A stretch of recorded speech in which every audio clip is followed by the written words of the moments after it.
what is your observation on Bangladesh election and ক্ষমতার দুর্দান্ত প্রতাপে শেখ হাসিনা সরকার যখন দেশের গণমাধ্যমের গলা টিপে ধরেছিল এবং তার অবশেষণের কোনো প্রকার তথ্য পরিবেশন করতে দিচ্ছিল না, তখন আন্তর্জাতিক পরিসরে বাংলাদেশের গণতন্ত্র, মানবাধিকার ও ন্যায় বিচার সংশ্লিষ্ট বিভিন্ন বিষয় তুলে ধরে তৎকালীন হাসিনা সরকারকে বরাবরই প্রশ্নবিদ্ধ করেছেন সাংবাদিক মুশফিকুল ফজল আনসারী। জাতিসংঘ, white house, Pentagon, state department সহ গুরুত্বপূর্ণ আন্তর্জাতিক দপ্তরগুলোতে বাংলাদেশের মানুষের ভোটাধিকার হরণ, গণহত্যা ও অপশাসনের কথা তুলে ধরার মাধ্যমে সবসময় ফ্যাসিস্ট সরকারকে প্রশ্নের মুখোমুখি করেছিলেন বাংলাদেশে এই সাংবাদিক।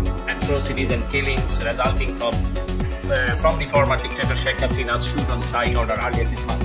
স্বৈরশাসক শেখ হাসিনার পতনের পেছনে যুক্তরাষ্ট্র ও জাতিসংঘের নীতি নির্ধারণীতে যে কজন মানুষ গুরুত্বপূর্ণ ভূমিকা রেখেছেন তাদের একজন মুশফিকুল ফজল আনসারী। তার সম্পর্কে বাংলাদেশের ডেপুটি অ্যাম্বাসেডর হিসেবে দায়িত্ব পালন করে যাওয়া যুক্তরাষ্ট্রের কূটনীতিক জন ড্যানিয়েলস এক টুইটে লিখেছেন, যুক্তরাষ্ট্রের নীতি নির্ধারকদের সামনে বাংলাদেশের হুমকিসমূহ তুলে ধরার ক্ষেত্রে মুশফিকুল ফজল আনসারীর অনন্য ভূমিকা ইতিহাস মনে রাখবে। Are you congratulating from the State Department?